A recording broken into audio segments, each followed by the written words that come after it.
বাঙালি নারী মানেই শাড়ি, আর শাড়িতেই নারী সুন্দরী। অথচ আজ থেকে ১০০ বছর আগে বাঙালি মেয়েরা শাড়ি পরতে জানত না। কোনো ব্লাউজ পেটিকোট ছাড়াই একখানি কাপড় গায়ে জড়িয়ে রাখত।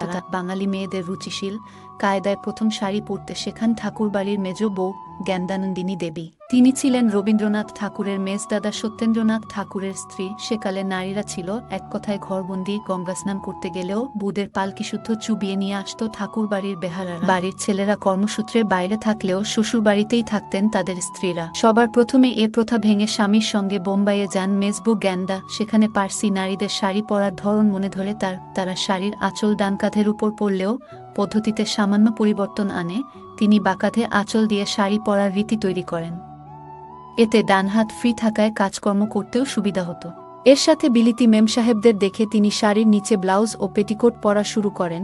এরপর বাড়িতে ফিরে জ্ঞানদা দেবী বাঙালি মেয়েদের নতুন কায়দায় শাড়ি পরা শেখান, আর এভাবে শাড়ির পরার এই ধরনটি বাংলার ঘরে ঘরে ছড়িয়ে পড়ে।